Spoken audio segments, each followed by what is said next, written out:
applicants for our vacant board We need to position. choose. Oh, Say that again, Howie. The applicants for our vacant board position.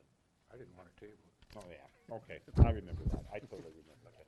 I totally, yeah. Jerry, I wanted to pass it on. You ready?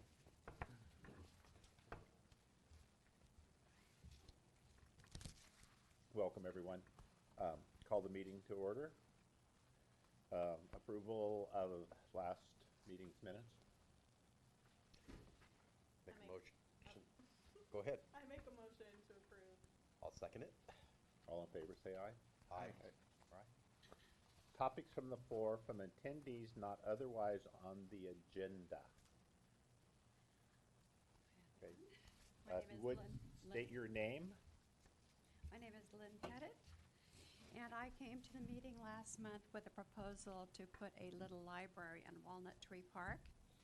And I brought copies for everyone and even members that didn't attend last month. And you were gonna hopefully make a decision that I could get a referral to the city to move that forward. And, I talked to Arts and Cultural Commission, Kimberly O'Hanlon, and she let me know through email, which I gave you a copy of, that they weren't intending to put one in Walnut Tree Park, but in, another park instead. So you wanted me to find that out before I came back. Could we have you speak also? Or- Yeah, just pull, yeah. Just tell us, what you guys, the conversations you guys have had between yourselves and, My name is Kimberly O'Hanlon, and I'm the vice chair of the St. Helens Arts and Cultural Commission. Lynn and I did speak via voicemails and email, and I just wanted to confirm that we won't be installing the library at Walnut Tree Park. So, and I'll present mine later. okay?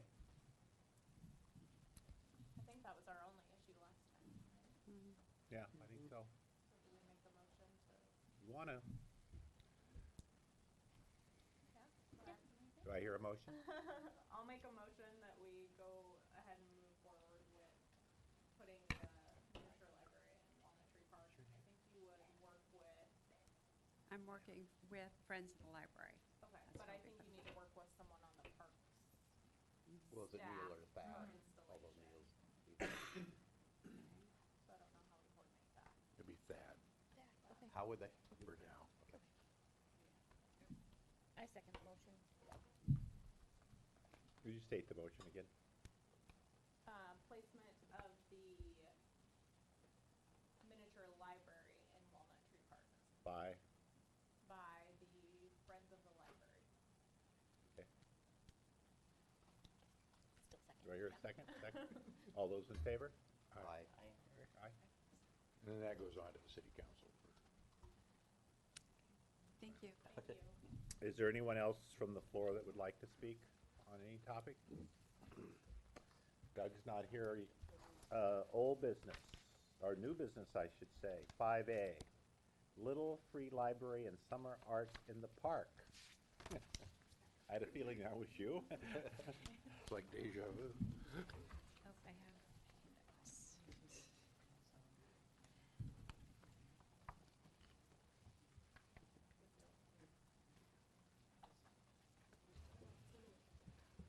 This.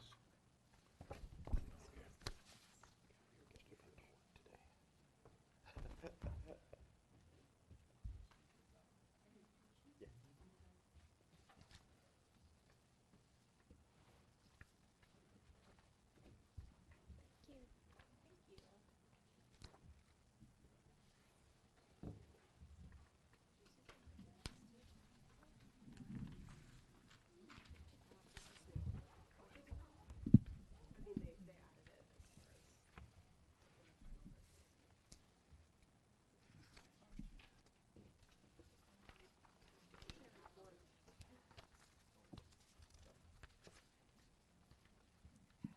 Is it okay to start?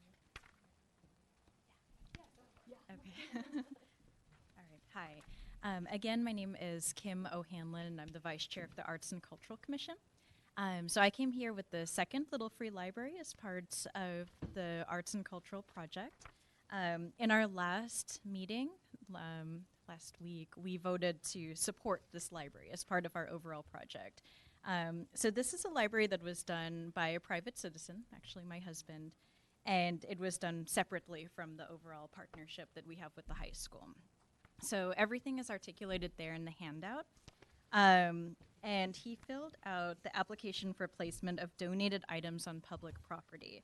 So, so just to give you some background on the project, it is a Cat in the Hat library that is hand painted. We wanted to propose the installation of the library at Campbell Park because it goes with the like the atmosphere with the elephant and everything. I know that there are some renovations that are planned for Campbell Park, but based on what I read in the article, it wasn't around that area. So I wanted to come to just ask about the next steps for making this happen.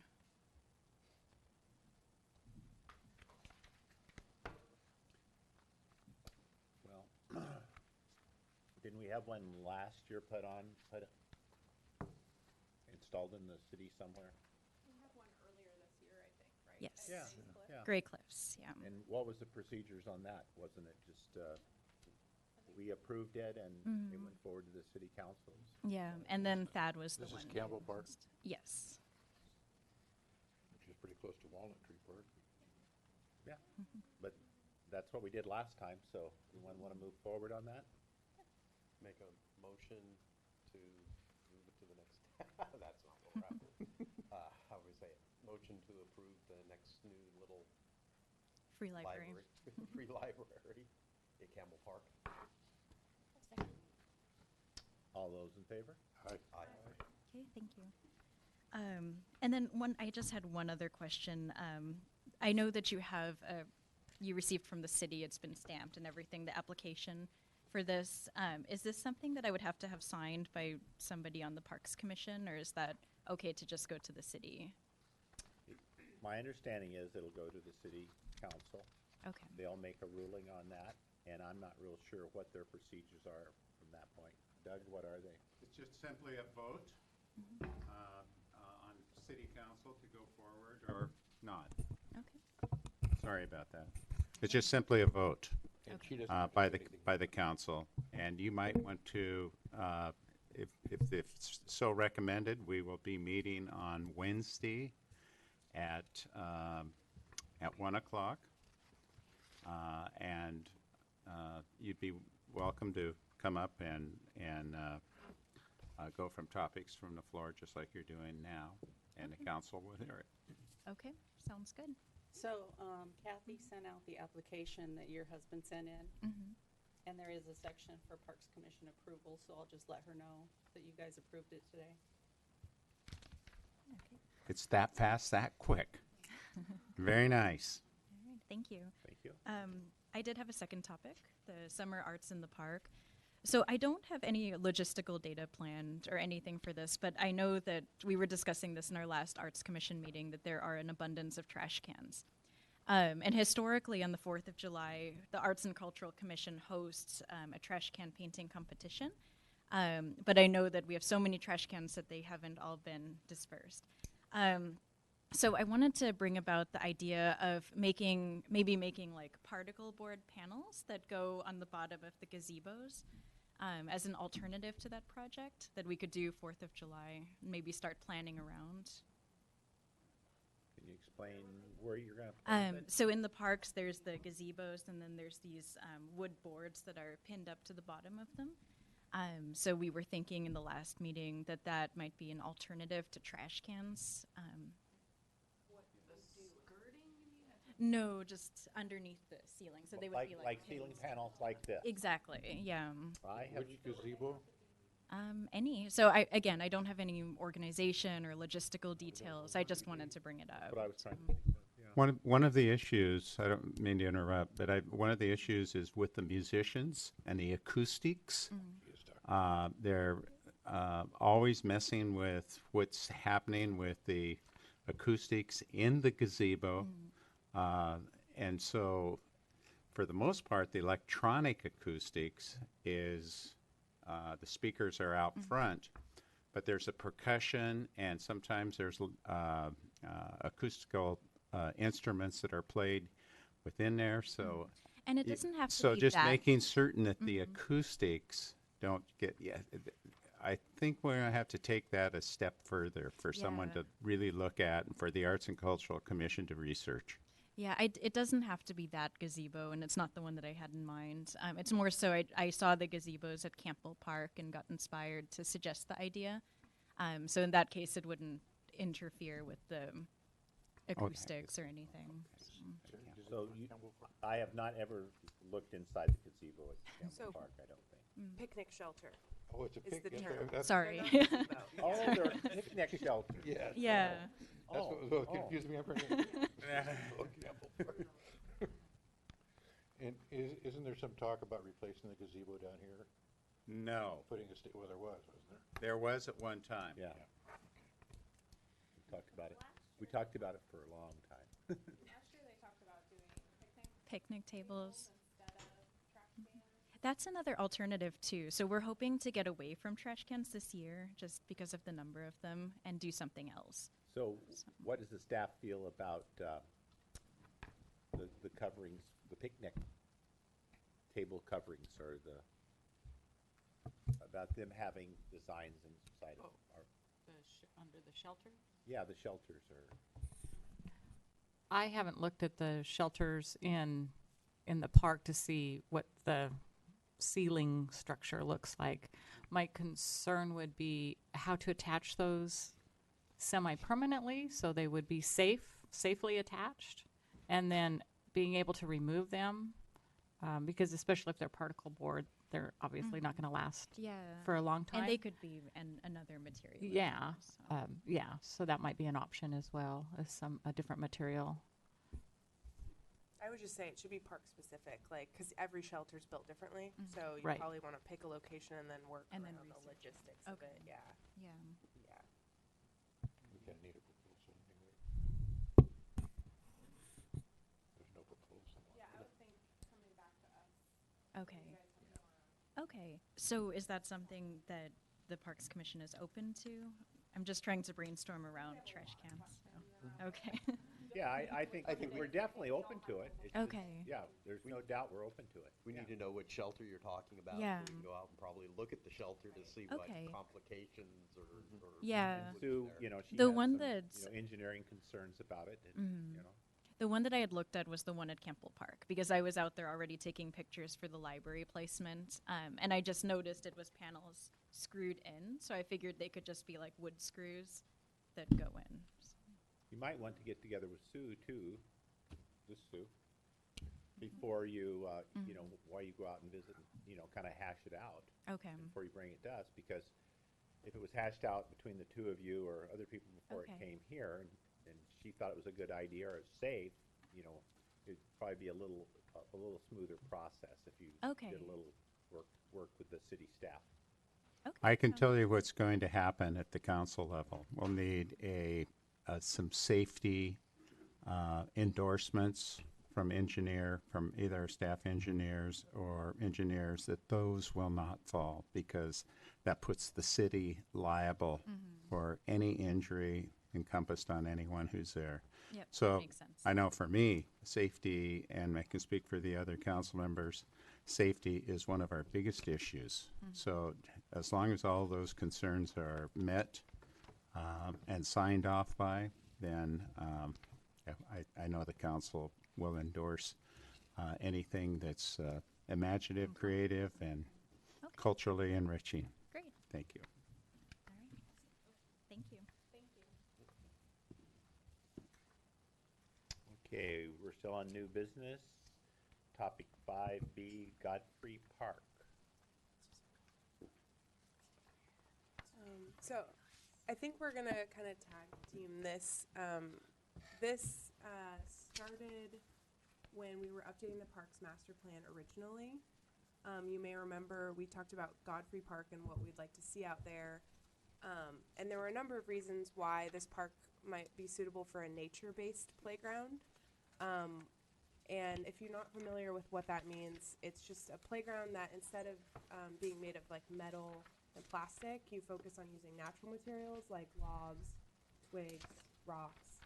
And they're kind of a new element to playground equipment. It's kind of the way things are moving in the park and rec industry. And the city of St. Helens and Columbia County doesn't have one. And so Godfrey Park, because it's surrounded by mature Doug fir trees, we were thinking this would be a good location for a nature playground. Hey, Jenny, Yeah, try and speak right into the mic because then Okay. people on Comcast won't be able to hear you. cool. Yeah, thank you. So that was the concept, but then Matt was working on a CIP, a capital improvement plan for the parks, and we were trying to spend an investment of $500,000, right?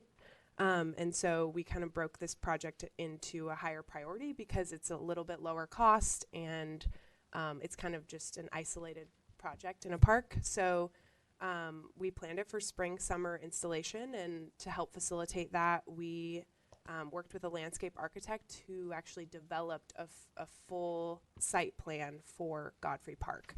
And so that's what's included in your packet. You'll notice it's different than normal playground equipment. It's kind of divided into different elements, and then each element has a description for what, how a child would interact with that element. So it's divided into like these different rooms. Did everyone have a chance to look through it? We can kind of quickly go through. I quickly go through each element. So if you look at the site plan, Godfrey Park's interesting. It's just got a pedestrian path through it. So starting on the north end, the first thing you would see is what's called a performance room. And then there's some photos of what that would look like. We're thinking more along the lines of just a circle of logs, and then maybe some central feature where a child could kind of stand up and perform for their friends. I remember as a kid, I did stuff like that a lot with my sister. So I think this would be really cool for like the younger kids. And then the next room, so following that south, and we would create like a newer, oh yeah, right. That always messed me up, yeah. It's north on the picture. So yeah, north is actually to the left. Yeah. So, but following the path towards 4th Street, this is the climbing room, and this is where we would actually purchase some equipment. So a lot of these don't actually require a lot of cost. It's just staff time in using logs that we have in our park system already. But this one we would actually purchase equipment from a company that focuses on nature-based play. And so there's images of what that might look like. This is intended for older children to kind of work on their motor skills. And then continuing, there's a swing room. And we really want to make sure there was a couple swings in Godfrey because there is now. And if we're taking out older equipment, we want to make sure that we're replacing it. This is the room I'm most excited about. There's a really cool nest swing so that multiple kids can get on this swing, and it kind of goes like 360. And then we also want to just do normal swings next to that. Also with the swing set, we want to make sure an ADA swing is included because the one in Campbell Park was really successful. And then you're getting closer to the existing picnic shelter. So the elements are more focused on like toddler play around the shelter so that parents, when they go, they can keep an eye on their kids while also still being at the table. So this is what we're calling a rock room. And it's just various boulders of different sizes that you can kind of climb on. And all of these rooms, depending on what the element is, will have like engineered fall protection. So they make bark chips that are meant for fall. And that's actually where a lot of the cost is because those are not cheap. Rocks are not cheap. No, the rocks are cheap. So the rock room is a mound with rocks on it? The rock room is kind of like the photo. It's just a bunch of different rocks that can climb between. So it's got logs, yeah. And each one of these rooms has a different border around it. So like some will be surrounded with like logs. You'll see it's going to be an ongoing process implementing this because these aren't just kits that you buy. Like, we're gonna have to kind of work through the process with our public works crew to like develop each one of these rooms. So this guide is intended to be like a toolkit. So what actually happens on the ground may not be identical what you see here, but this is what we're basing our design on. So the fifth element is actually closest to 4th Street. And this one might be something we implement longer term because it might require a little bit of grading work. But it's what's called an embankment slide. So you actually build the slide using the topography of the existing area. And it's intended to be like from the sidewalk into the park. So kids can like enter the park using a slide. So that's like a really fun element. And there's some photos of what embankment slides could look like. Some of them just place logs down to help with the slope. Yeah, exactly. Why am I envisioning bicycles coming down that? Oh gosh, yeah, I didn't even think about that. It wouldn't be It's right possible. next. It's possible. Yeah. And at the yeah, you're right. There is a Usually there little are. arch. Yeah, so that's also something we would purchase, and it would be a part of the slide that we buy. So moving closer to the shelter again, there's the toddler room, and this again has some elements that we would purchase from Columbia Cascade. There's different options there. A lot of them are sound-based options, little drums and stuff. And then number 7 is the sensory garden. You know, I'm gonna interrupt you. Sure. Explain the toddler room again, will you? Yeah, so it's just a collection of small things that we buy that are intended for toddlers to play on. So there's a couple options here. One's the spring rider. So it's like something you just sit on and rock back and forth. I see. Yeah, yeah, okay, cool. We used to have those with horses and stuff. Yeah, Down here, yeah. I think was- Yeah, we have a couple here in Columbia View Park. yeah. And then the sensory garden's kind of placed in an area that we thought would get a little bit more sun. This is just intended for like parents who want to sit and enjoy some perennial flowers or annual flowers. So it's just a quiet area off the path. Will the benches face towards, like, looking That's a great question. Mm-hmm. We wanted to make sure that everything was directed away from the cliff. Because if you've been to this park, there's a canyon behind there. So we wanted to make sure all the elements kind of focus people away from that. I mean, you can walk and look down, but we didn't want to put anything that encouraged people to play on that side. Right now there is a giant slide and a seesaw on that side. So we're kind of designing our way to make it safer. Okay, so as a parent, like, sitting on the benches, you would be able to watch the next scene. Exactly. Yep. And during our site visits out there, actually, this path gets a lot of use. So we're going to kind of formalize the connection between 4th Street and 2nd Street. And we didn't want to have elements that would encourage people to run across the path a bunch of times and maybe interrupt people from walking their dogs or with the stroller or whatever. That's also part of the new urban trail. Yes, that's right. Yeah. So all these improvements Like will exercise stations get the and- benefit of increased traffic. Yeah. So, with the trail improvements, will there be signage put on, or is there any plan to put signage on the other side of Godfrey Park? Yeah, that's also something we noticed. There isn't some entry signage on the other side. Yeah. I mean, we can add that. It's kind of outside the realm of this project, but I don't see why we couldn't have an entrance sign. I think that's a good idea, because yeah. I used to live on 2nd Street, like a half a block from that entrance Yeah. there. It would be a nice feature because what it looks like now is pretty dismal. Yeah, Yeah. it's Yeah, true. not really much of work. It's actually a and that was one really thing beautiful. we and- talked about at the Closed. site visit. It was Yeah. actually closed for a few years Exactly. that the city closed it. And I think some people probably thought it wasn't a public trail through Oh, there for a wow. while. Yeah. Well, and it Yeah, we doesn't should look very formalize. public when it's 2 chain link fences. Yeah, and weeds. kind of growing over it. Uh, Yeah. it's a little Ivy falling uninviting. from the tree. Yeah, Yeah. totally.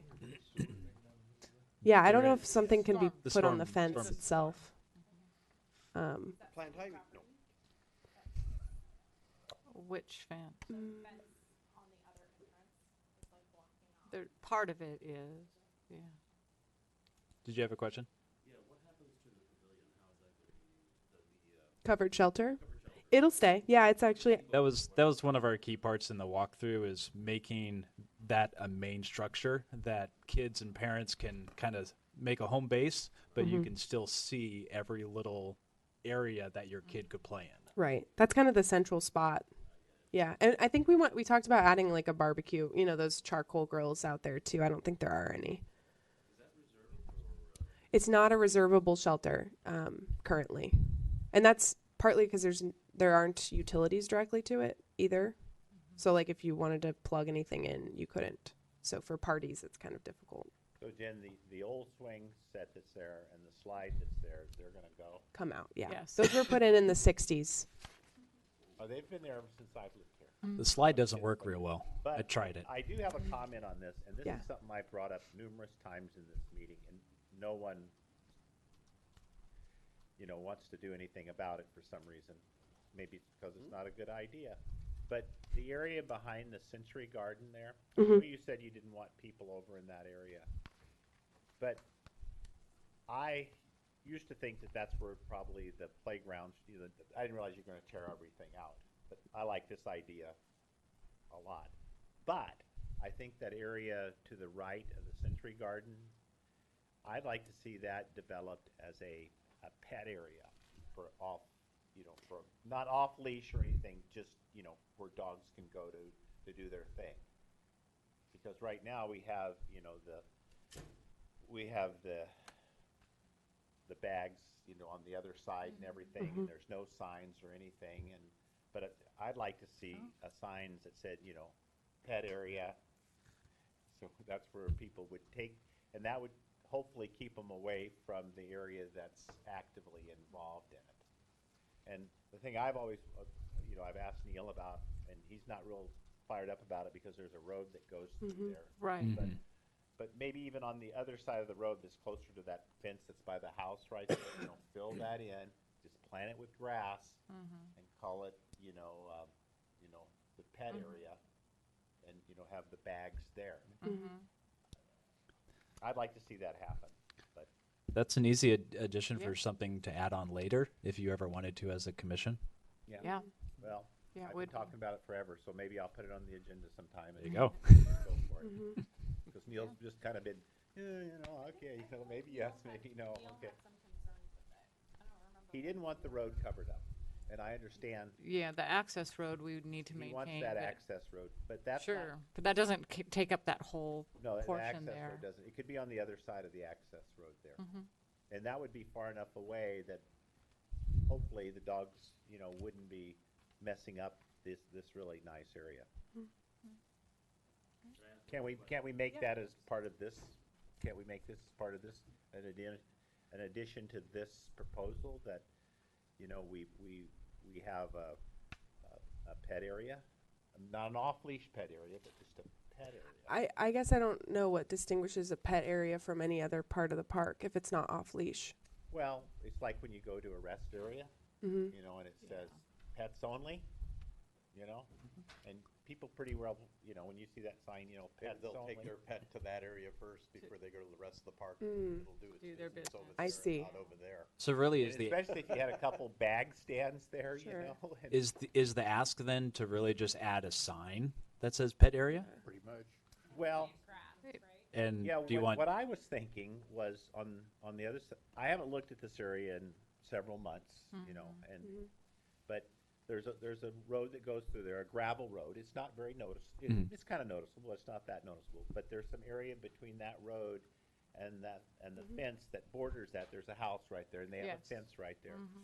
And I don't know if it would take one load of dirt, 10 loads, or no loads, but You still smooth want- that area still want out to pick up. and make it look like a formal, a formal area where that's where people take their pets when they go to Godfrey Park, and they just don't let them go to, the bathroom anywhere in Yeah. the park. A lot of the pet areas I've seen at different locations, instead of having grass, they just keep it with bark chips, small bark chips, because the grass is hard to maintain when you have. I don't have any trouble with that at Yeah. all, Sue.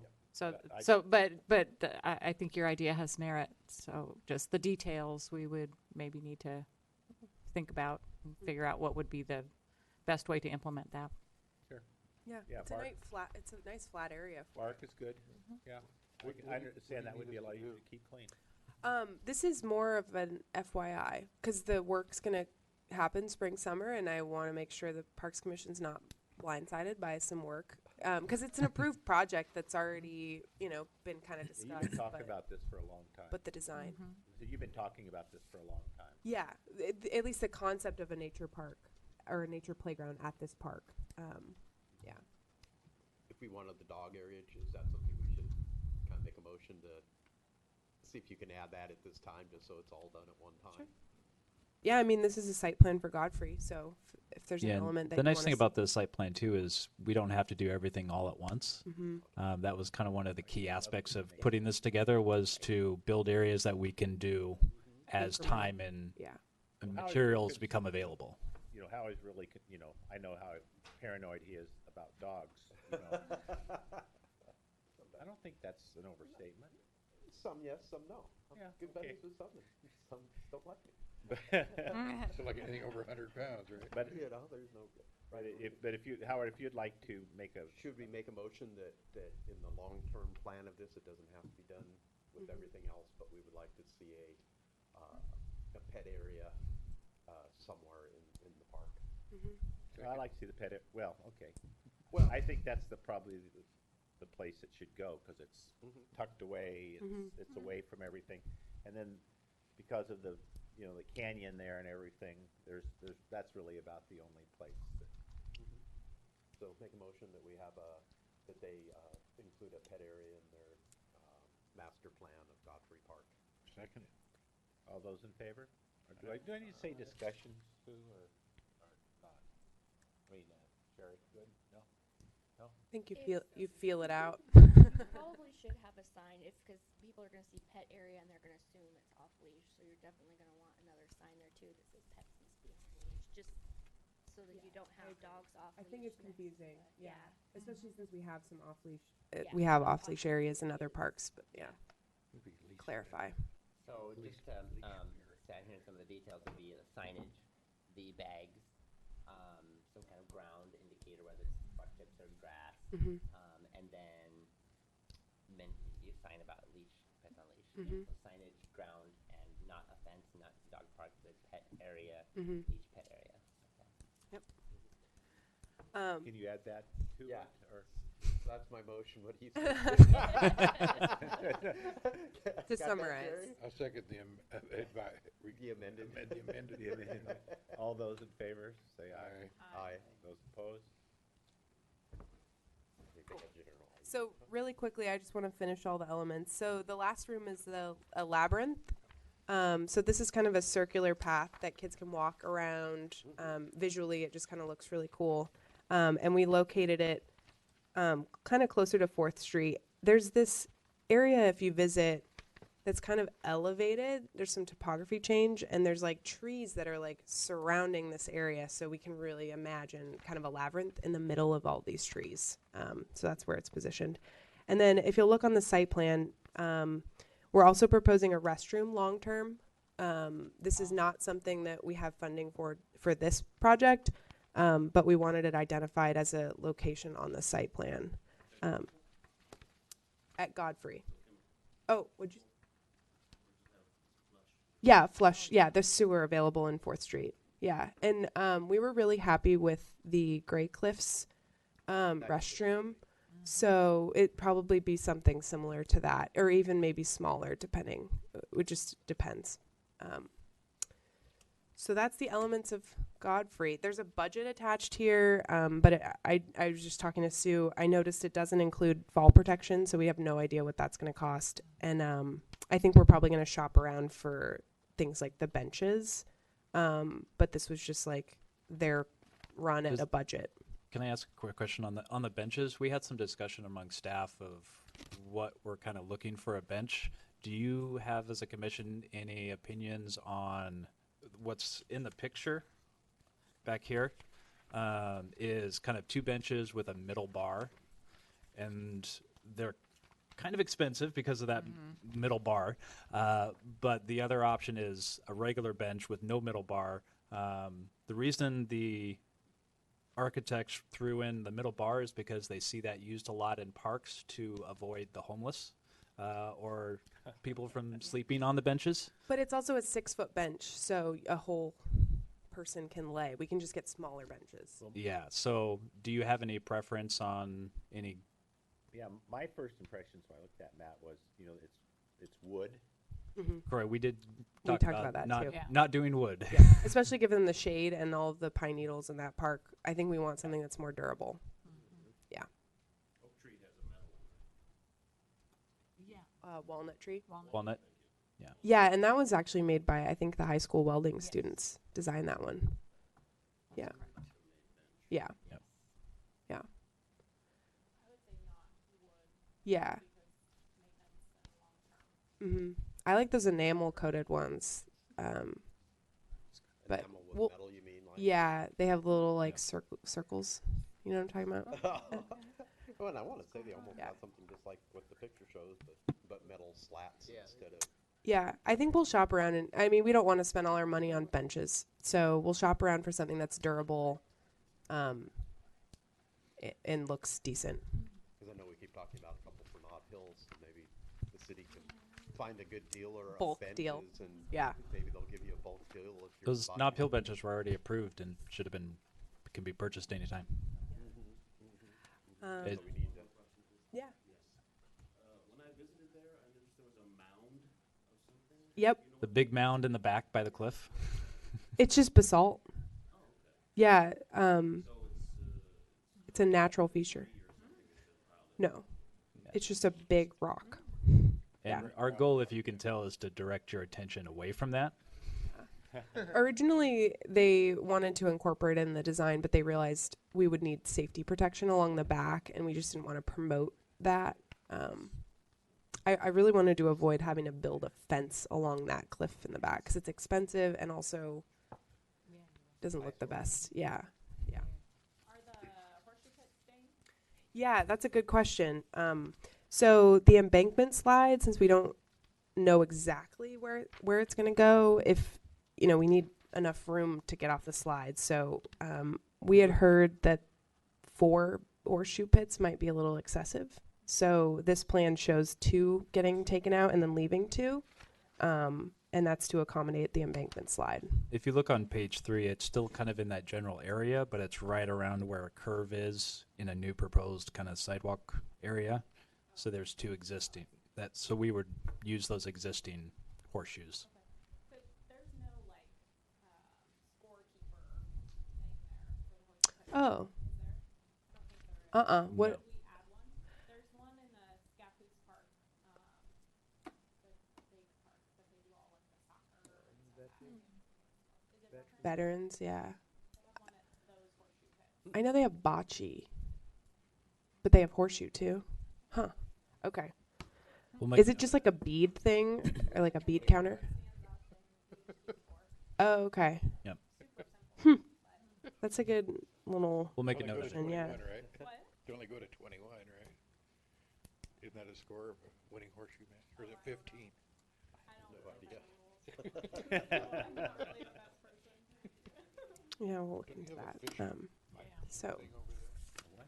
Fish bike park. any other comments about this? I'm excited. No, it's a Yeah, horse. and it's going to be a learning process for us. This is all new, but maybe we can incorporate elements at other parks if it's successful and people really like it. We obviously want to do some press too.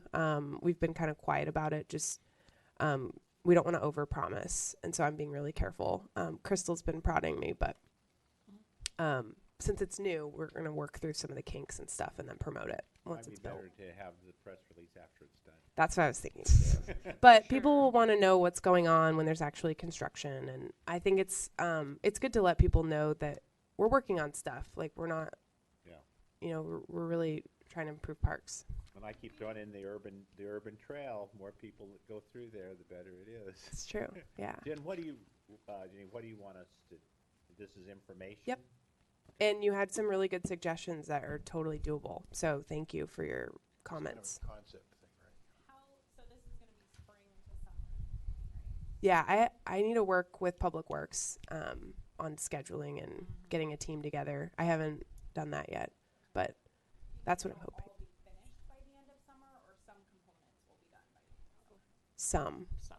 Do you think we could get like this picture blown up and put like on, like, you know, on construction sites? Yeah, like a coming soon kind of direction. That's probably a good idea, so people know. Yeah, it's a great idea. Yeah, just the site plan. I think we have a printer in town. Before we move on, does anyone else in the commission have anything to say? Does any of the staff have anything they want to add? Jen, anything you want to say? Thank you. Oh, I had one thing, money. Did you get a grant for this? Or? No, that's also a good question. So that was part of the investment in parks. This was one of the higher priority investments. So Yeah, when Jenny did the grant or the master plan back in 2015, she included $30,000 for Godfrey Park. So this is continuing that project. Obviously, you see the budget's a little bit different, but we've kind of got a little bit of leeway. How much do you think this is going to cost, or do you have an idea? well, I'm hesitant to answer just because of the fault protection. I have no sense of what that's going to cost. And because we don't have square footages of each of these rooms, like that's going to be a huge factor. I got it. Yeah. If you look at the one page in there, they do have a. There's a rough possible- estimate on the back page, but See that, okay. That doesn't have May fault not be protection. accurate. that does Yeah. that's only what you see in the picture. So all the fall protection, the dog Okay, stuff. we're going to move the- on here. New business, item 5C, fees and girls softball agreement. So at last meeting, I apologize, I wasn't able to attend because I was away at a conference. But I did have Sherry attach a agreement with the softball group that's run by Jeff Kroll that included some maintenance agreement for the Campbell Fields for the work that he's doing on there. And kind of creating some kind of document that the city has on hand for the work that he does. And we've had some discussion since then about the agreement and some questions that I think the Parks Commission is worth talking about to get your opinion on how you think we should move forward. So the agreement in the most simplest terms is you help out maintaining the fields, you get free use of the parks or the park field use. We also, at the council's direction a while ago, was to move all of our online reservations for park field use and park reservation areas online. So in the midst of doing that, we've started having more discussions about the fee structure and everything like that. When I first talked with Jeff Kroll about this type of agreement, knowing that it could potentially expand to more groups and more parks, more fields, because Little League and all the other people that use some of the fields around the city. Jeff, just this last week, called me and he said he was going to try and be here, but obviously wasn't able to make it. I want to make sure that I make his points clear when we were talking on the phone. He had some initial issues with the agreement after this last couple weeks. He had gone out and done, he says, about 10 to 12 hours of work on the fields at Campbell Park. And the day after he was done doing those fields, buying new bases, doing those things, Little League teams showed up on Saturday and Sunday to practice and, in his opinion, tore up the field again.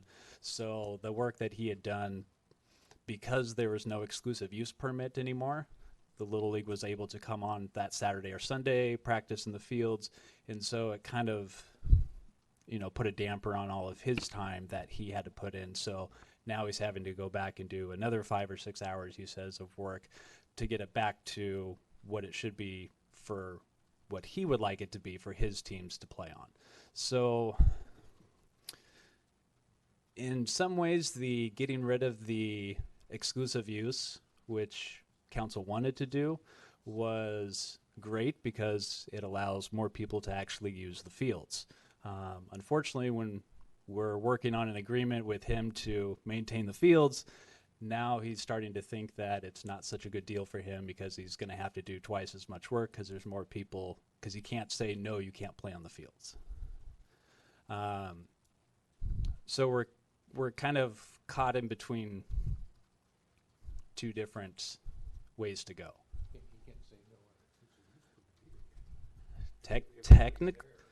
technically he could, because he has an exclusive use on the fields. So if you use it, if he reserves an exclusive use for whatever 3 months out of the year or whatever, technically through that exclusive use, no one can use the fields if he is there needing to do work or whatever. So he could turn away. But they could still use it when he's not there. They could, yeah. That's been done in the past, is they've been allowed to use the field, but if a team showed up under the exclusive use permits, they had the right to keep the other ones off. So the same issue would still come up, because the Little League. Potentially, wasn't yeah. There when he wasn't using it, so even if he had an exclusive. Potentially, and I will say on behalf of the city, his first sentence out of his mouth when he spoke to me was, "There's people playing on my fields," and that's what I think the city and the council are trying to get away from, is creating somehow by letting him manage those fields, maintain those fields. He's now created this ownership, so to speak, in his mind, where he thinks he owns the fields. It's the very same situation with the Boise fields. That he supposedly has a lease on until September or October. It's a lease that he had with the Boise people. I have never seen a copy of the lease. It's not in any of the paperwork that the city has, according to those fields. So it's potentially a discussion for a later day, so to speak. But the contract that you have for the maintenance agreement right now is for him to do the maintenance, and he's provided free use of the fields for his softball league. Whether the Parks Commission wants to do that or kind of approve that moving forward to the city council is why I wanted to give your opinion of it. So the contract that was given copy to you at the last meeting was between the city and Jeff Kroll's softball group. That contract basically said that if you maintain the fields, we will allow you to use the fields for free. Are they paying now to use the fields? Yes, they are. $4 per game. Well, it's the $10 per day. For it's the standard exclusive use permit. Because we didn't have any, so we're starting to move to this online system. Because we don't have any new fees or anything, I just charged him what the old rate would be, which is $10 a day. But I'm confused. The long and the short of this, sometimes it can open a can of worms, and you give a maintenance agreement to one person, and that one person comes back to the council and says, my tractor broke down, I need it fixed. And oh, by the way, can you subsidize us for some gas? And can you do this? And can you do that? We've gone through that over and over again in the past. So, Yeah, so I would- Matt, the question I was gonna ask you. Question I was gonna, I'll start first. I started Okay. a little bit ago. The question I have is, okay, Kroll and his group can use the fields for free if they do the maintenance on the fields. So they can use those fields anytime without signing up for them? They'd still have to reserve the time online through either me or whoever that person is going to be in the future. How much in advance do they have to, do people have to reserve the field? Normally, they can call me whatever time, and I can look If up. I called you now, could I reserve a field 3 months from now if I knew my? As long as have a it's not family? currently booked, yeah. Yeah. I sent a letter or email to you. Yes. And what I wanted to bring across, I don't have any objection to the girls softball using the fields, but I gave them a little history of it. That was not built by girls softball. That was originally, there was one field on the left that was built by men's fast pitch, which no longer exists, but St. Helens used to have an 8-team league, and they would literally get thousands of people to turn out for tournaments to watch them play. It was kind of like semi-pro baseball. Years later, a group I founded built the field on the right for men's slow pitch. And at some point, a couple of years later, after we started that, women's fast pitch also came in and used it. At some point, after I'd left, the field became too short. They built a house in left field, and now there's another house in right field.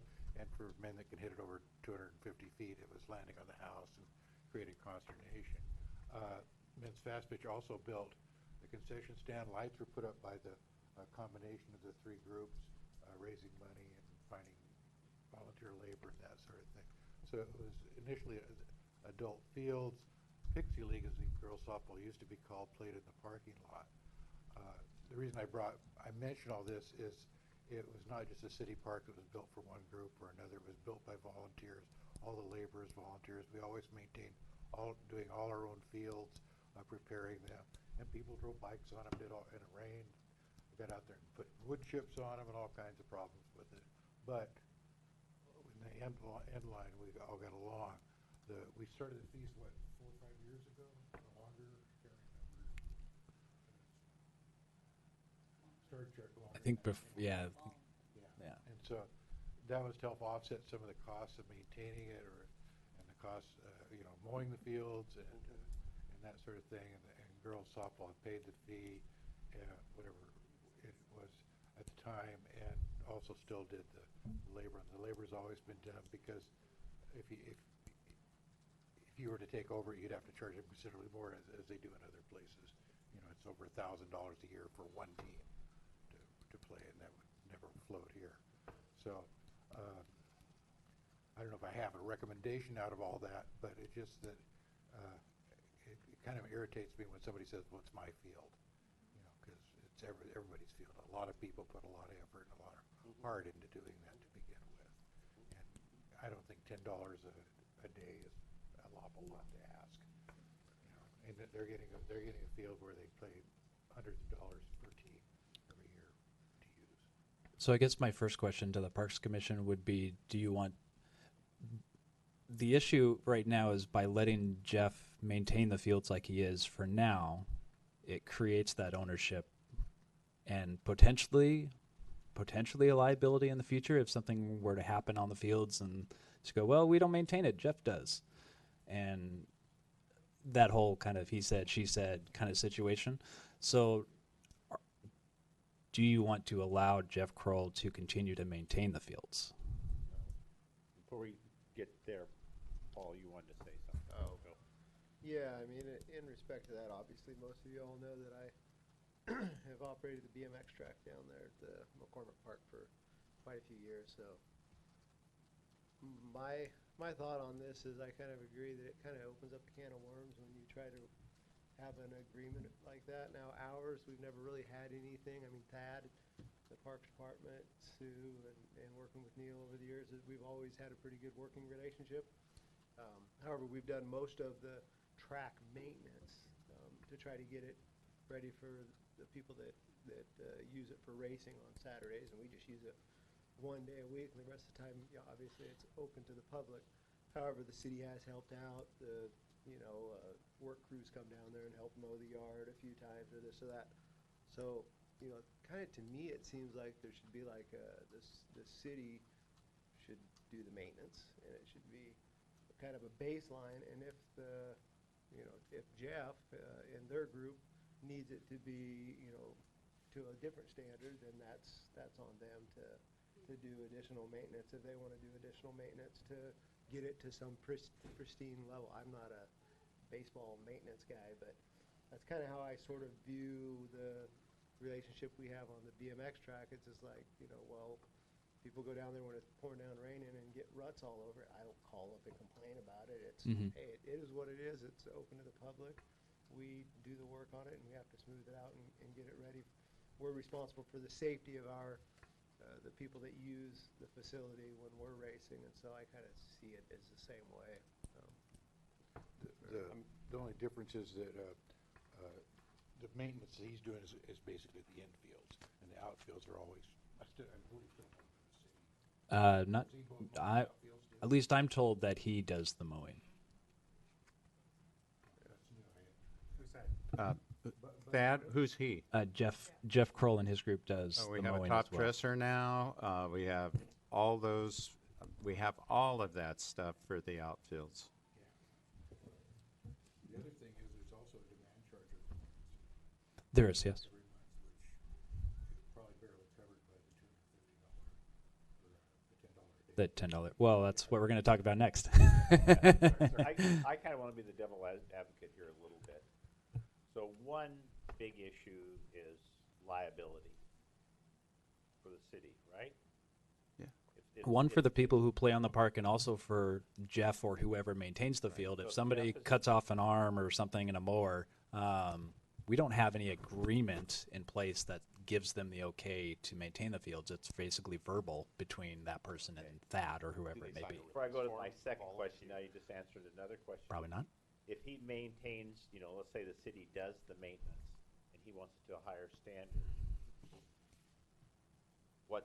what's the city's liability on him, dragging the infield and making it neater and all that? I don't think there is any because, correct me if I'm wrong, John, the league does the lines, they do the liming, they do all the mound preparation, they do all of that stuff. And so if they want to do additional kinds of things, it makes perfect sense to which exactly you're saying. Who do you that say does the lining? The league does. The city doesn't do that. The league does that before their games, and they do the mound preparation. They do the what you're talking about, extra preparation, and I would consider that being extra preparation if he has to drag the fields. I don't see, and I don't buy that a little league team has caused someone 6 hours of maintenance to get their field ready. I can't see that. I think that's a poor example of his experience of what he's saying he does. I think it's more about controlling all the fields, and that's just my 2 cents. And if Mr. Kroll wants to talk to John, me, let me that's finish fine. My other point then. I had something about insurance. Okay. If they go through ASA, they can get a thing called field owners insurance. I don't know what the cost is anymore because it's been years since I did it, but it used to be like, $200 a year. And that would cover as a secondary insurance anything that happened on the fields. So you can buy that and I signed up lots of teams for ASA through cities with that because that's a valuable asset to the cities to be able to do, is to be able to insure. Sorry. No, the field owner's insurance, it sounds like a good deal. It is what it does. My other comment or question really was so let's say that the city says, okay, we're gonna take care of the fields. So is that gonna put an undue burden on Jeff Kroll and his group?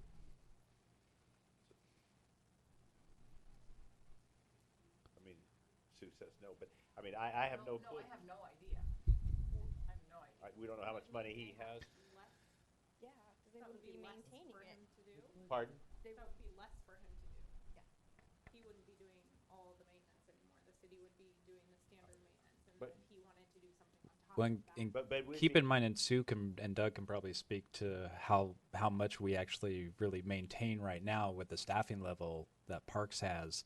They normally don't have a lot of time to do a lot more than what they already have on their plate. This is But Jeff Kroll's, the point I was trying to make, maybe I didn't make it, is Jeff Kroll's group, the city's gonna charge him a fee to use that field? And that was my question. What's that fee? Is it the $10 That's the $10 per day it is right now. per day? Yes. And how many days do they play per year? Jeff Kroll's group, at least last year, And this probably includes practice time also? he paid for 85 days. He paid $1,700. Oh, it's $10 per field. Yeah. Yep. So $1,700 doesn't pay for a lot of hours or man time or person time for doing some of the field work that's required. But still, yeah, they're also people who live in the city too, so at least some of them are. So the city, that's, part of their taxes go to that. Correct. The other thing we always have to remember, just like in Nob Hill, is that it's a city park, and sometimes people do stuff, and we just have to go out there and fix it once they do it, because it's a city park still, That's It's happening. true, and so I know just because Jeff has already told me, and I kind of alluded to you in the story, the issue of saying, oh yeah, you can fix it up to whatever perfect standard that you have, his excuse will be coming back that, well, now Little League comes on there Saturday and ruins it, and so what I'm hearing the Parks Commission say is, tough luck. so to speak. You're doing the fields on your own time, your own volunteer time to what you want the standard to be. But my understanding is where the commission is feeling that you still do not have exclusive use on that fields, and it is available for public to come play on when you don't have it reserved. Okay, so, Matt, yeah, I mean, I know when I coached soccer that the city let me, on Sixth Street, they let me put grass in that far infield. Mm-hmm. So we could have a grass soccer field to play on with our games.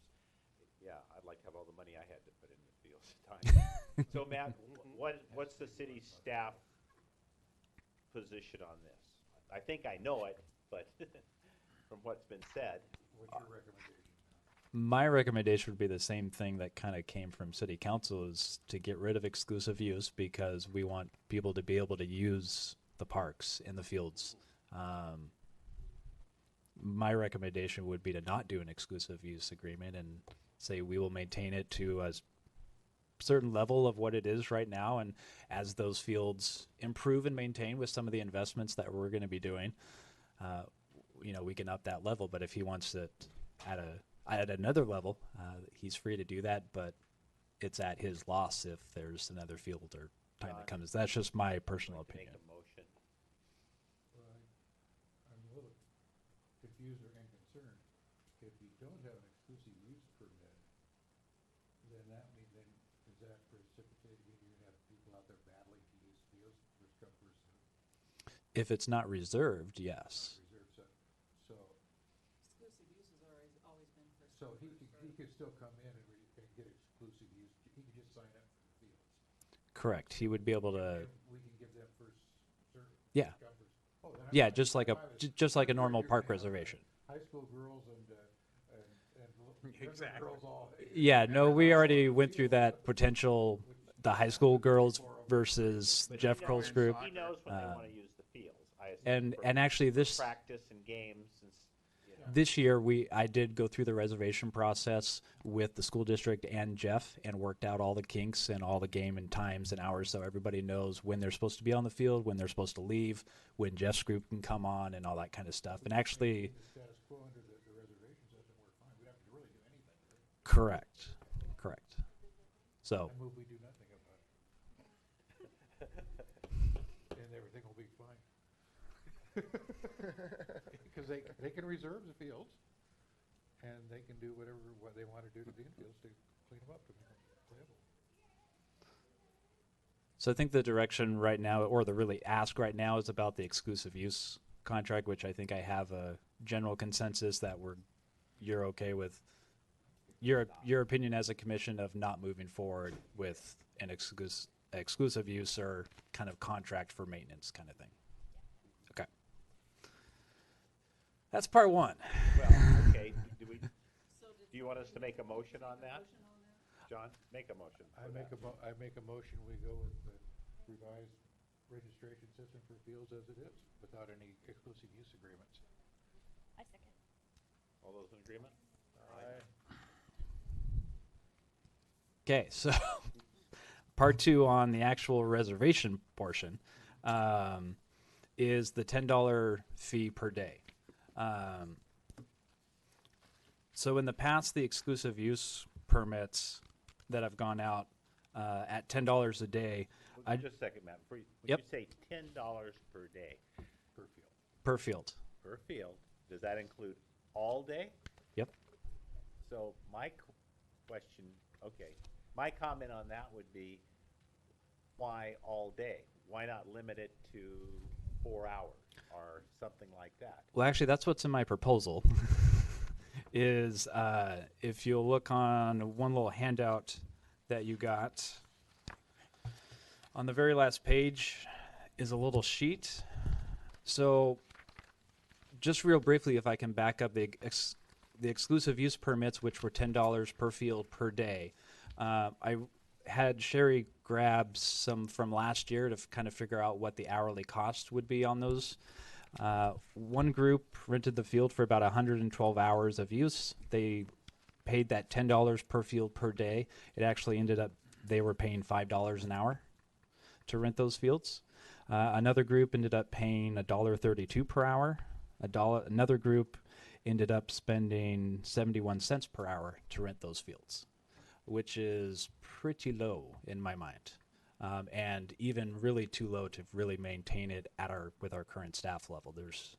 It doesn't even pay for itself really. I mean, you're basically renting it out for free in my opinion. So, I agree. so what I proposed is with this online program that we're going to start using for park reservations for park areas as well as potentially for field use, is I threw out an option of 4-hour sessions throughout the day. So 7 to 11, 11 to 3, 3 to 7, and 7 to 11. You can discuss whatever intervals you want or anything. I just threw that out as a beginning option. What I'm proposing is $30 per session and then a discounted rate of $100 per day. So if you need to reserve it for the entire day for any kind of league use for the entire day or anything that you may need. A tournament, say, thank you. Obviously, we can do a discounted rate for those, whatever sessions they may be. So in my proposal is the $30 per session and $100 per day instead of the $10 per field per day.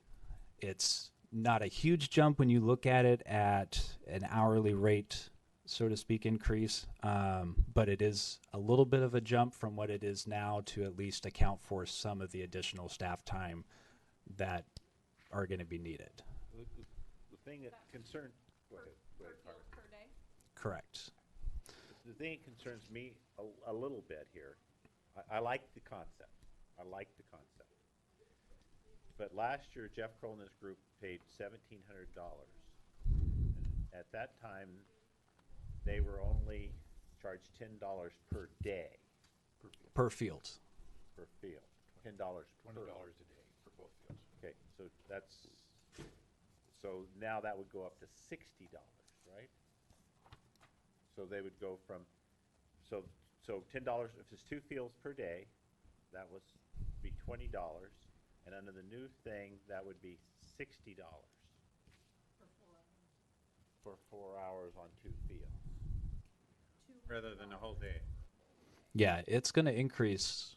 So, but I mean, they paid $1,700 last year, so that's going to triple that, roughly, maybe even more, but it's going to at least triple that, and so that's going to be a little over $5,000 then. But he tied those fields up, and they were non-use at many times, and they were tied up all of that time. And that's what. So, John, out of those 3 that I talked about, Jeff Kroll's group was the one that paid 71 cents an hour per field. So that $1,700 is a screaming deal compared when you count in how many hours he actually reserved. And this That did not include might keep lights. people from. That did not include lights. No, I mean, they get to use lights for free, basically. If they did, They pay lights additionally. They pay gotcha. lights Yeah. additionally. But they have to pay at least $250, because that's, at least that used to be the demand charge. So, First time you turn on the lights each month, Yeah. it costs $250. So the lights are Yep. $10 a day per field, same as Yeah. field rate. so Carmen? would they still have to pay the additional fee for lights? Yes. Or would that be rolled? Yeah, there would be an additional fee for lights. And there's also maybe also the possibility that the group may not tie up as many hours too. Correct. So when I went through the reservation process with them this year, it really kind of honed in actually what they really need for hours to play. So, for example, we have the girls softball team that's renting a field from like 1 to 6, and then Jeff Kroll's group is coming on from 6 to 10. So, just in going through this process, so to speak, and working through with the school and them and other teams that have come in and reserved space, it really gets down to what you're paying for what you really need for the hours. So you're not writing on a form 8 a.m. to 10 p.m. when you're really going to only use it 1 p.m. to 7 or something like that. So it puts a little more ownership in the leagues to better manage their games and their time usage on the fields, that also frees up the fields for other people to use them, which is kind of the big picture idea that we're trying to go with. Yeah, we actually went through this current year when we were working up reservations. Is I went through them online and kind of showed them how it would work and. He's seen the additional. Have you gone through the fact that we might change it to that? Yes. So they're aware. They're aware that we are looking at fees and that I told them it potentially could increase your fees. So with this, when Yeah. would this go into effect? Would this be like a next year thing so that they could budget for it? Correct. or- Yes, most of the groups that have. I think the only groups that haven't. Actually, all the groups that reserved last year, I have already called and gotten them on the schedule for this year, so it will not impact any of their fees or anything this current year. For the leagues and everything, it would impact them next year. Because I didn't think that was fair to pass something on April 4th and, well, hey, sorry, you need to pay another $4,000. I'm not that much of a bad person. For the hour chunks, can we look at what people are actually reserving based on your conversation and put the chunks of time kind of consistent with that? So we're not doing like, I don't know, 3 to 7, and usually people are reserving it for 4 to 8, so they have to reserve it for 2 time slots. So the beauty of the sessions and kind of limiting their time to specific blocks is that one, you're getting a reservation for park areas, for example, you can reserve on an hourly basis pretty much. So this forces somebody to pick a block and stick to it. It also guarantees that instead of somebody renting the fields for $10 for 1 hour, you're forcing them to pay $30 for 4 hours, so it gives them more of a block. It also increases revenue a little bit because you're forcing that minimum What payment. department We was it? look at those Yeah. blocks and You- make sure that we're doing them and then push them Correct. forward. So there's several different session or blocks that you could do. I compared with Tarleton Hills, Beaverton, and Hillsborough, who all do similarly block areas. It's kind of random. For example, I think St. Helens, Hillsborough does 3 blocks during the day. In Tarleton Hills, it's about 4 or 5 different blocks, or 2 or 3 hours at a time. So Matt, yeah, I was thinking of 3 blocks, but I would just suggest looking at the usage of what people have signed up for and trying to fit it into that. So this is going to be a big shock to people, I think, the increase, and so making it in a way that they're not having to do 2 blocks to fit their typical time schedule, I think is really important. yeah, I So can instead definitely of look at the past arbitrarily using time reservations. blocks, Yeah, choose it Based on the current strategically based usage. on how they're blocking their time. Correct. Would that include flexibility such as, okay, these are the 3 time blocks from 10 to 2, 2 to 6, whichever they happen to be, and those are locked in, or could a first group that shows up to sign in, so, well, we need it from 12 to 4. No, it forces them to use those blocks.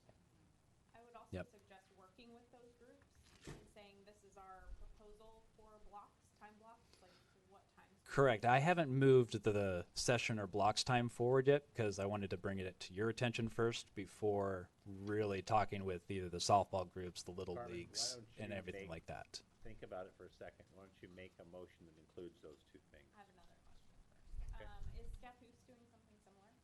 I have no idea what Scappoose is doing. Does Scappoose even have ball fields? I'm sorry? They do at Veterans Park. At Veterans Park. Oh, yeah, those I'm are little. just curious because if our communities are right next to each other, so consistency. Yeah. Last time we raised our fees a few years ago, Scappoose did not charge for their fields, but I don't know if they do now. And they do have fields at Veterans Park for Little League, and softball can use what's also the soccer field, backstop it. That's there. They have And a also soccer they field don't- and pickleball court and all sorts of stuff. And there's another one over at the high school where the varsity plays, and then another one at back before you get there. So they do have, to answer your question, they do have fields. But I don't know that they charge for them. Yeah, well, they've only got 1 park, no, 2 parks though. They've got Heritage and Veterans, and that's it, so. But most every place else does. And there is the potential for those groups, if they need to raise more money, they can hold more tournaments. Tournaments can raise a great deal of money. Yeah, that's Yeah. why I think having a year in advance so that they can budget and raise their fees if they Yeah, and I've also started talking with the groups as well, since we now have a recreation program of helping out those leagues with registration and some of the more administrative tasks. We've thrown that out to the leagues that maybe we can assist with that. They would still have their own nonprofit and group and everything to run and organize and meet. But the city and the rec program could, through our online system, offer those assistance through registrations and all that kind of stuff. So we did throw that out as a kind of a carrot. 5:15. Oh, I know. So- CAA game comes on at 6 too. Oh, we gotta go, don't we? I got a party to go to. So really the Well, ask. I like, I think, I like to kind of discuss it. Do we need a motion? You don't need I don't think you need a motion to approve anything. It's mainly a consensus of, do you like the block kind of idea? And Yeah. then I can go do more research and come Yeah, back to you with but, a more firm schedule. I like Carmen's idea. As long as you keep flexible about it a little bit, I mean, as you work it in, and you're not really implementing it across till next year. Correct, yeah. The council certainly doesn't need a recommendation for this. This can Yeah. be solved right here and go Okay, forward. let's move on. You 'Kay. done? Matt, you're done with that? Yep. Getting all the feedback. Okay, we're still on new business. We're on, Park now we're on funding. 5D, park funding. Okay. Mainly, I brought this into it because the new recreation district has asked for a $2 a month fee on our water bills to fund their program. And I know that at one point, a year or two ago, that we discussed trying to do that on the thing. So I thought we should discuss if there was a need, if it's going to be put into your water bills, that it should only have to have these hassles once rather than, a little while later we come back with the idea. So the question is, how do we want our parks to be funded in our community? Well, I don't think they can be funded differently because we're under the general fund. So if you collect money, $2 is for parks, it goes into the general fund. Doesn't it? So it does need to go to something specific. As far as the cost of parks, some of your personnel are already kind of skewed a little bit toward the enterprises and parks as far as departmental expenses. So even what you see on the even what you see on the budget when you see personnel costs at $200,000, Sue and I know that it's vastly more than that. We just have to budget kind of appropriately so that we don't kill the general fund in a year or so. But if you were to add something like a $2 fee or something onto a utility program, it would be better to gear it more towards specific projects or something specific like capital improvements or something specific for the park's maintenance. Something that I can dictate so that I know to put it into a separate fund so it only is spent by you guys.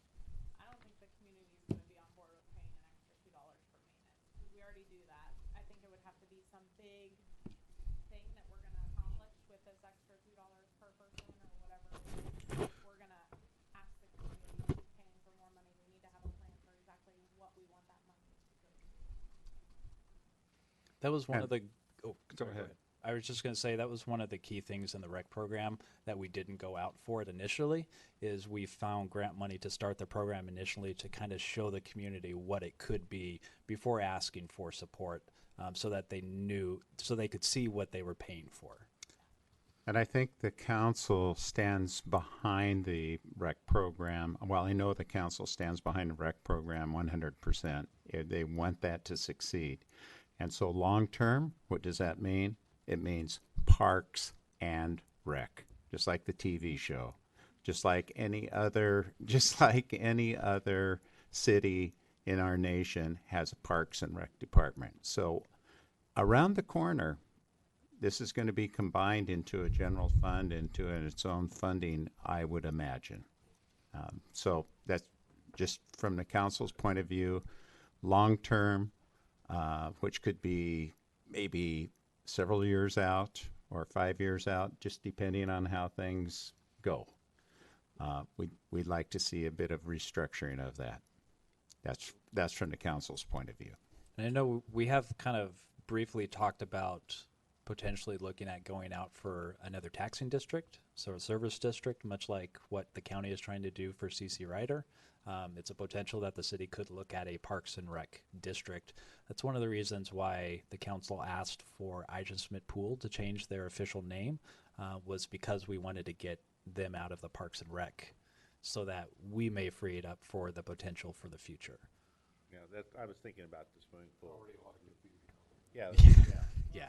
And maybe, and maybe it might wanna include the that, you know, that new entity might wanna include the swimming pool No, too, besides. they got being- their own. We've we've had discussions with Eisen Schmidt Pool. I have in their board, and they're very okay with what they're doing, and would like to remain separate. Okay. But wherever that happens in the future, board members change, management changes, so anything's possible. Howard, Drew? Oh, yeah, more or less. I mean, I was just hoping we'd tack on $2 and then everybody'd see $4 and we wouldn't get charged with anything. But the $2, you don't know, the $2 would just go to general fund. Mhm. It would not necessarily go to parks. Or not to the rec department then? I mean, if the rec department puts a $2 fee on our water bill, would it? That goes to the go rec a general department fund? because it's specific at this point. Mhm. Yep. Mhm. That's what it's good to have a rec department that, I wanna see my water bill go up. Okay, John wants me to move on, Doug wants Okay. me to move on. Number 5E, skate park and BMX proposal. It says Jordan Barlow, but I see no Jordan Barlow here. Are you gonna cover that, Paul, or Next not? No, he's still working on something, so. Yeah. Okay. Old business. No. Okay, last, Starting pad. we're short, on top. Concrete. what are we short? One person? We're still short one person. And, Yeah. so the old business is, the new applicants, Dan Davis and Lynn Pettit. I hope I'm saying that right, Lynn? Lynn Pettit. Is there any discussion before we have the vote? Yeah, I'd like to remove both Dan and Lynn from the room while you discuss the merits of both of them, and I'm Well, handing is out- this gonna be on the air? Yes, and I'm handing out a ballot so we could do a secret ballot. Thank you. And those will go to Mr. Belcher when you're finished. I think their bios are in the minutes. You know, My own last month. my thinking was last week that I know that Ben wasn't here, everyone else was here. My thinking last week was, you know, not to make a rash decision, think about it a little bit. Ben wasn't here last week. So, is there any discussion that anyone would like to talk about before we have the vote? I would say that Lynn seems like she's already pretty involved in kind of the community, and, I mean, she's putting a free library into one of our parks. Mhm. So that's a plus. Dan didn't have really familiarity with the parks, but he seemed interested and willing to kind of jump in, and he had a lot of great questions today, about Godfrey Park, so that's a plus, so I don't know. Which one lives in Warren? Have to look at the application. Isn't that her? Lynn lives in Warren. Lynn lives in Warren, okay. So it's outside of she's outside the city limits, but I believe it. Well, you can't, have yeah, one no, person. I wasn't, I just, Looked at that. She applied specifically to the Parks Commission. He applied to any commission. Yeah, that's what I was So, I mean, it seems like she's more focused on parks and interested in parks, whereas he just wants to get involved with the community in general. That's my 2 cents. well, we can vote. Does anyone else have anything they want to say? Well, they both seem like, Pardon, Paul? they both seem like good candidates. Oh, yeah, I You think know, they're so- both really good candidates. And I think there'll be, ever who doesn't, get selected, I think that, Had Dan looked at, didn't he apply to some other all of them, commissions? yeah, All of them? he applied to all So of is them. he, nothing with the others, or just, Don't know. you know? One,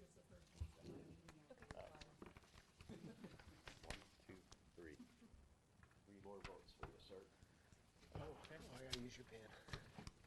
And if anybody would care for a cookie, I got leftover cookies from the. John, why don't you bistro from our record work these party, and I'll so- read them off and Ben can validate that, that I didn't read the wrong name. So- Want me to No, you're gonna be the counter. Whoops. Oh. There you go, thank you, thank you. Ben's gonna be the verifier. Okay. Is it? Are you sure? No, let her count 'em. I think I should read them. You can record. Okay. Give her. Okay. Okay, whatever you wanna do. Ben, okay, Dan Davis. Number 2, Dan Davis. Lynn Pettit. Lynn Pettit. It's tied 2-2. Lynn Pettit. Moved into the lead. Lynn Pettit. And Lynn Pettit. All correct? 5-2. Now you get, Verified. Sherry, are you satisfied with that? 5-2.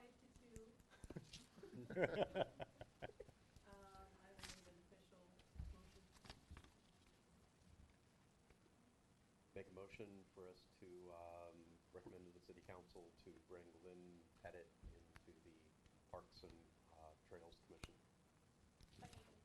All in favor? Aye. Aye.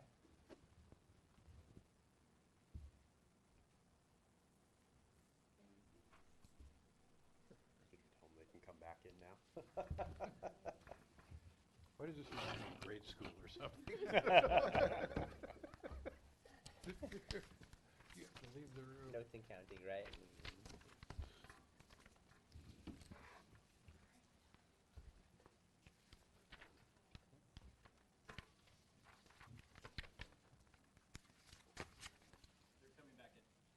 All right.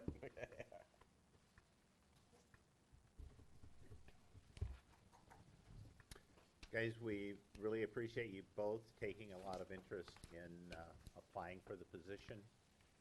We had quite a bit of discussion. I better not say quite a bit of discussion, but we had some discussion. And I think probably the turning point that most people thought was that, Lynn, had a little more experience and that she specifically applied to the parks. The vote was, what was it, 5-2? It was 5-2 for Lynn, 5-2 Dan. And Dan, I think we all feel that, you're a very qualified person, and hopefully that, when you made your application last month, that, you put everything on there. And I think you would be a very valuable addition to, to the city government, to the citizens' input. But Lynn was the choice of the commission.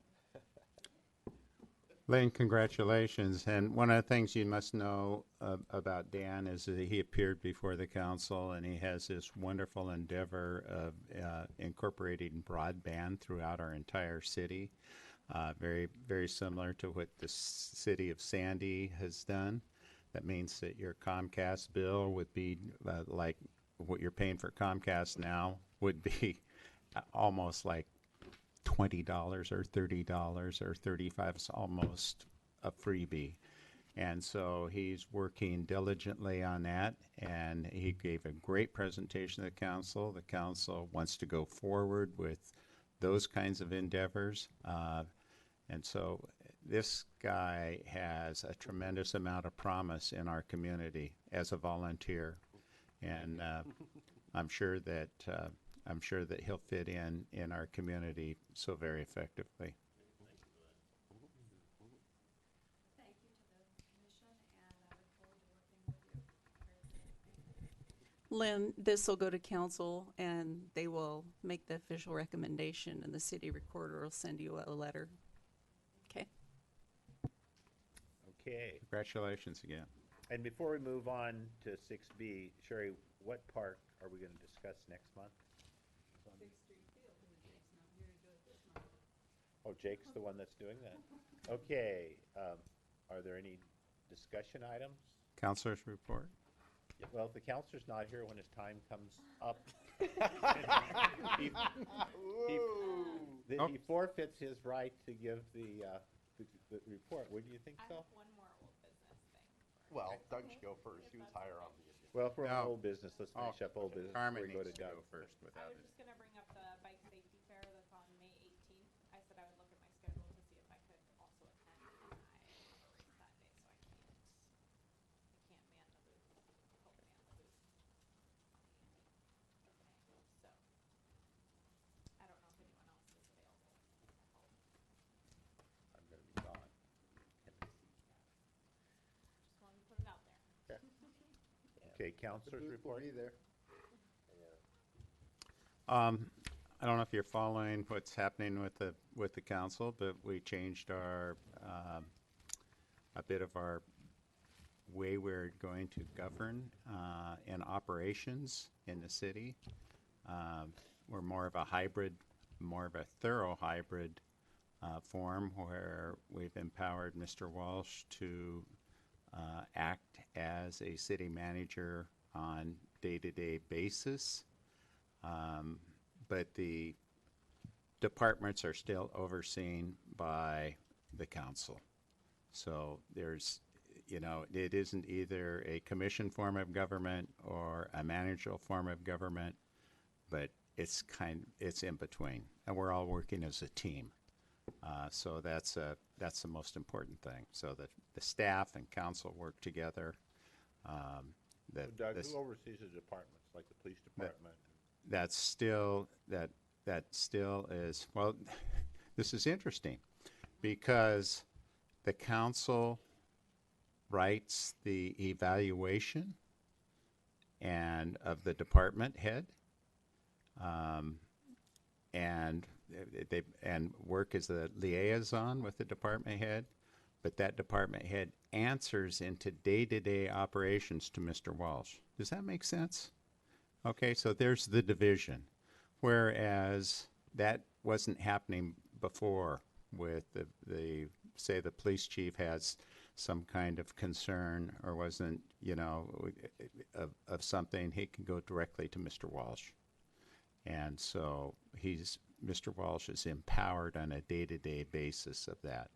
But the council who oversees that department and the city administrator work with that department head. So I hope that makes sense. And it just made so much sense to us because we wanted more efficiency on a day-to-day basis than what we had. Yes. Was there any specific reason we weren't included in the proposal about Sand Island?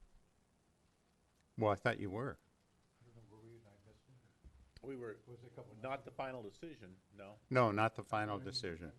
Did we have a presentation that I missed? Yeah, we talked about it. You asked for a public forum, I believe. We had that, and I can tell you the results of that. Thank you for your testimony in that. And I would say the room was full, 45 or so, and there was one against it. This was a citizen from Scappoose who spoke out against the proposal. Everyone else was either neutral or for it. So, that solidified the council in thinking, hey, we made the right decision. The reason for all of this, I think, John, was there's somewhat of a sense of urgency that he needed to get going on this and get going on starting to make improvements, which he's doing now. And so there was a sense of kind of a timing and urgency. We could have backed up and said, okay, we need to bring Brad, you and Andrew need to come down and make another presentation to the parks people, and then the parks people will have to vote on it, and then we'll have to make another recommendation then to the council. So we streamlined it. And I hope we certainly didn't mean to shortcut anyone, for heaven's sakes. The only question I had was, I saw in there that they were gonna charge $2 for parking at the boat ramp. Can he do that? He can, on his private property? No, on the boat. Oh, yes, they've cleared all that with the Marine Board. Marine Board is, Didn't they, Green Board set up The $50 Marine Board- they wouldn't mind? Correct, The Marine yeah. Board is so adamant about understanding where boats are and where derelict boats are and getting a handle on all of this is that it just made so much sense. I just knew that before it was that you could not charge storage at the docks built by the Marine Board, and so that's changed a little bit. It's Yes. changed a little bit, yeah, that they, $2 was a nominal fee that, it's, $25 or something like that would not be I think accepted. their problem with it probably was that people were using public money for a private enterprise like a marina. Right, right. Well, that also includes not only that, but our city docks as well. He's going to run back up here and check the people who are derelict in their fees or their time for tying up here and who are going against our ordinance. And so we had no boat, no really anything to really kind of work through those issues. And so Brad is going to do his responsibility is all encompassing on the water and Sand Island. So how's he gonna enforce that, Doug? You mean the $2 fee collection daily? How is he gonna enforce it? Someone pulls up there in parks and they don't pay it. Could become a code enforcement officer. Yeah. I would think so.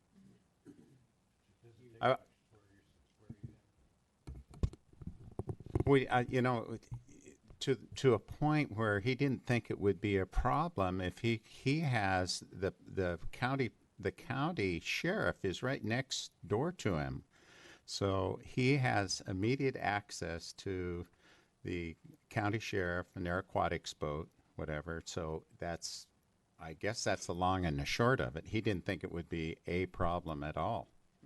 Probably the same way he would enforce anything on his moorage or on his private dock. Yeah, but I think that's kind of, I don't know, don't you think that's kind of different though? Like, I mean, if he was like, if Game and Fish and he had a uniform on or something, I think that's kind of what he's alluding to is like, how's he going to be able to enforce that if somebody doesn't know who he is and like, well, who are you? Right? If it comes to actually enforcing or writing a Is that what ticket you're or getting something, at? he would contact our police to write a ticket, and our code Yeah, that's what enforcement I was officer talking would about. come down. Yeah. Who's gonna, Yeah.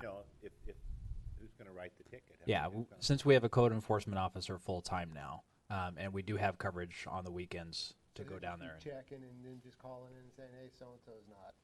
Correct. They're both been here too long. or something Correct. like that. And it's more or less having somebody to check that, because obviously our code enforcement officer can't hang out here all day.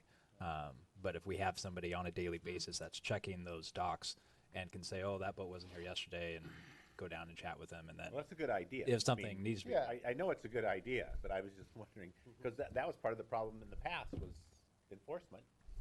So, okay. And so Okay. I got a few other things. Two more, real quickly.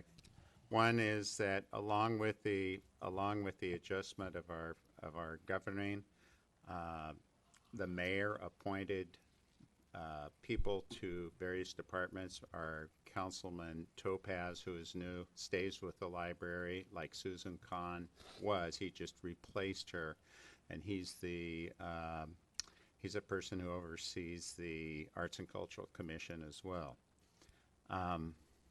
What's changed is my position and the mayor's position. Now, what he has done is that we are partnering with the parks. So it's the mayor and myself, and we're partnering also Parks and Public Works.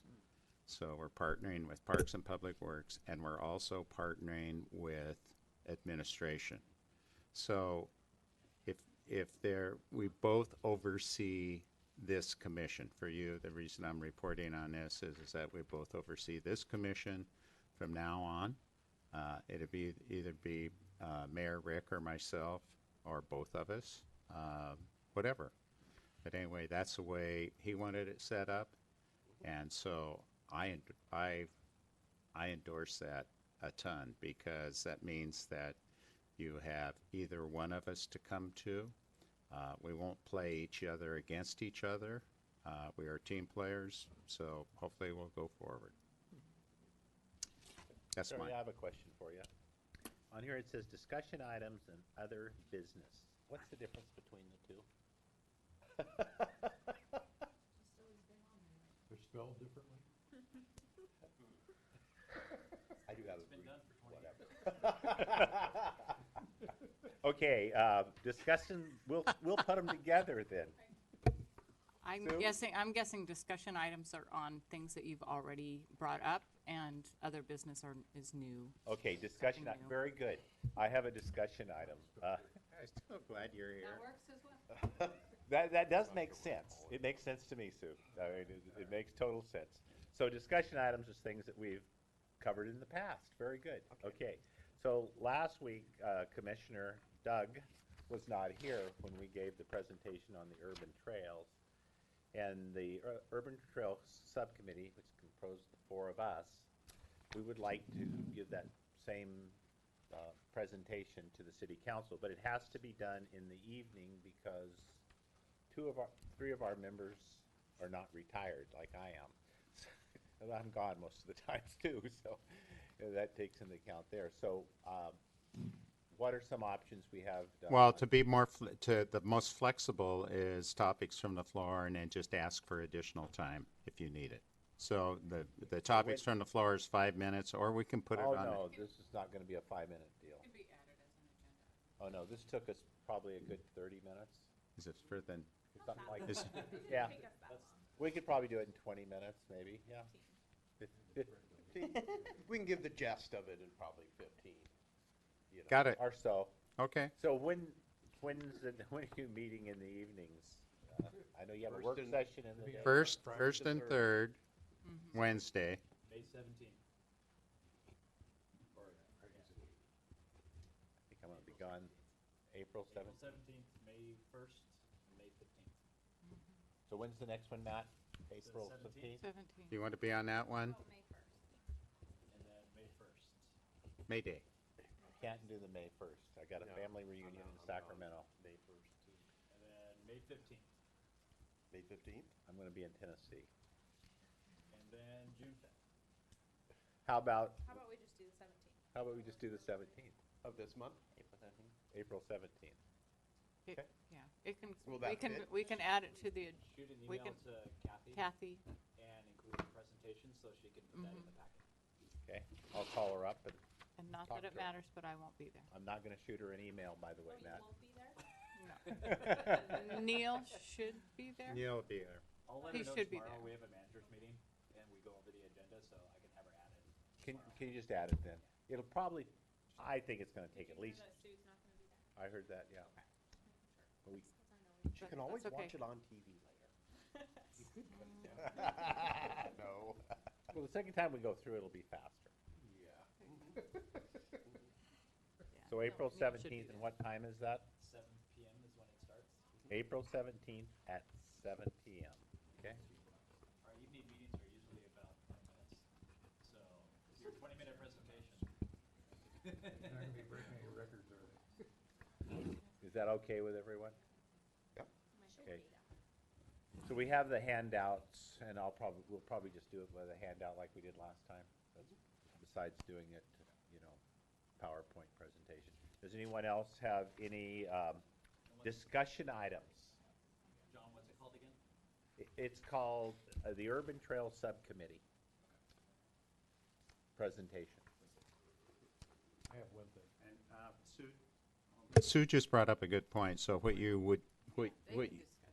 would like to do with that is recommend to the council to add that to our master plan. So it needs to be in the master plan before it goes forward. What do we do last time? What was the proposal we did last time? There was a proposal last time, but I'm pretty sure it wasn't to be added to the master plan. It was in this meeting, you mean? Yeah, the meeting It we was had a week, yeah. To present to city council. It was just to present it to them. Yeah, and then when you present, just ask that you want to request the council to add this to the master plan. This plan to the master plan. Can we do that now? Because it's us. But we need to say that we need to Say have to the that go council. to the Right, but we need, the what, recommendation. we should make the proposal tonight so that when we do April We 17th, can say the whole board was hopefully in favor of it. because Ben wasn't here. It'll be all inclusive on the 17th. We'll talk about it after your Yeah, presentation. but the point I'm trying to make is, we gotta have a quorum, an official meeting, so my point is, let's, even though we're doing the presentation on the 17th, we can still tonight say that we'd like it added to the master plan. I agree. Do we need to do that here? And Well, he has an important point because you now have a quorum in place. So Yep. moved. Make a motion So that, moved. make a motion that we ask for this. Thank you for telling me that. I know, I think it's so- Okay, okay, well, then I'll second it. Then I'll second it. So, All in favor? Is that a done deal, Sue? Is that legal, what we just did? Jerry?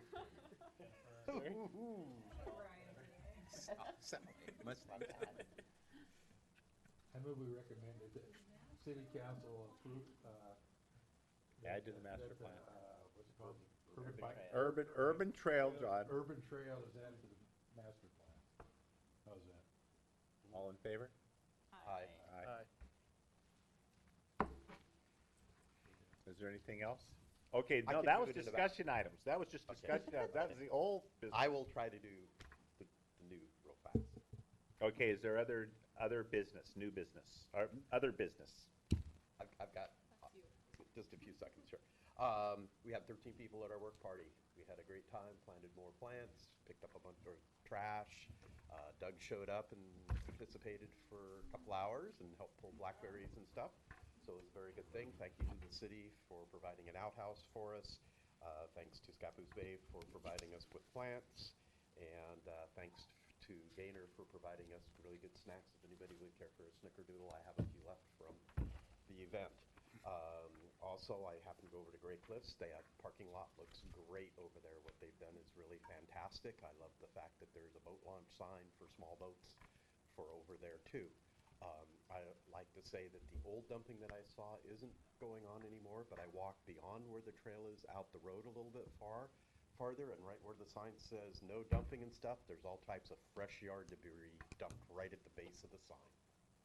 So we need to, whatever, I don't know what we can do about that, but there's a lot of invasives that are ending up being dumped at the top of the hill that's starting to go down into the park. I'd also like, I don't know what we could do, but one of the pilings, has anyone else noticed that one of the pilings that the Osprey has been using out here on the waterfront is tipped over now? It's leaning at a 45-degree angle with a big plate on top. I don't know if there's anything that we can do, or did somebody run into it or what, but one of the places where the Osprey's been nesting out there now is not working because it's at such an angle. So I don't know what we can do about that, but it's always been so nice having at least 2 osprey nests along the riverfront, so I just wanted to bring that up. I mean, one of my suggestions in the waterfront development plan was whenever we do whatever we do out there is that we should make sure we maintain osprey nesting sites out in front of the waterfront trail out there, so. That's just me, the environmentalist. Rest I'll do later. Thank you. Sherry, the next meeting is May 13th, is that correct? 17th. May 13th? Okay, is there anything else you want? Well, May 13th, I see. Oh, the next, okay. May 13th? Okay, anything else anyone wants to say before we adjourn? I did. Have one thing. Just wanted to thank Matt for his quick response to my email. So, appreciate it. Okay. Okay, meeting adjourned? So, How you doing? Lisa, That I had a lady standing at the top going, what beautiful native plants. Man, She was looking at all the damn daffodils seen you in a while. in the park. Definitely been a while. Great hyacinths. And so I really want to talk. Lisa, guys are you still gonna be delivering here? food? How we can on April 17th. I know you didn't do any presentation, but Yeah, I'll be there. I won't talk, but I'll be there. My thoughts. Honed in on your market yet? well, Not Grubhub, we're not we'll sure just, the time we'll next just do year. the same thing we did last time. I'll go in and run off Just moved out here. new It's a forms very similar idea. so that we Um, have that we taken have care of and, as well, so. and just give it time. Sorry. Okay. But it's been, it's been very. But I'm thinking rather than You meet still at the working at the store, restaurant there? I mean, that, you're still I'm there? only one. maybe day what a they would week, do so is I talk can't- to I don't have somebody enough like time to be there tomorrow.